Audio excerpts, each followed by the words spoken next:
Vous en avez désormais l'habitude. Toute cette semaine sur Europe 1, nous enquêtons sur l'incroyable projet CIGEO. 7 enfouissements à 500 mètres sous terre de plus de 80 000 mètres cubes de déchets hautement radioactifs à Bus, dans la Meuse. Hier, vous entendiez les opposants à ce projet et aujourd'hui, on pense à l'avenir. Bonjour Mélina Fachin. Bonjour. Correspondante d'Europe 1 dans le Grand Est. Si le projet voit effectivement le jour, ces tonnes de déchets issus de nos centrales nucléaires seront stockés là pour toujours et ils resteront dangereux pendant des dizaines, voire des centaines de milliers d'années. Alors nous, on ne sera plus là, mais comment prévenir les générations futures de ne pas les exhumer ? De nombreuses pistes, parfois insoupçonnées, sont à l'étude, Mélina. Oui, et c'est Florence Poitvin, responsable du programme Mémoire à l'Andra, qui travaille sur ce vaste sujet. Première question, en quelle langue doit-on s'adresser aux générations futures ? L'exemple de la pierre de Rosette montre que pour assurer la robustesse d'un message, il vaut mieux le transcrire dans plusieurs langues.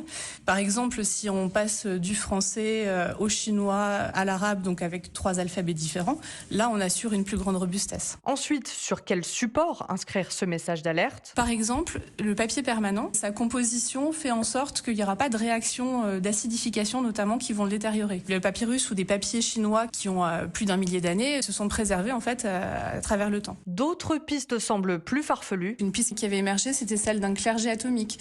Sur le modèle de la transmission des savoirs qui s'est opérée dans les monastères, construire un petit cercle d'initiés qui se transmettent la mémoire et les connaissances relatives au centre de stockage. La transmission orale a déjà fait ses preuves. Les aborigènes d'Australie, par exemple, ont ainsi réussi à relayer des mythes sur plusieurs millénaires. Le reportage de Mélina Fachin et cette enquête que l'on clôturera demain avec le 5e épisode.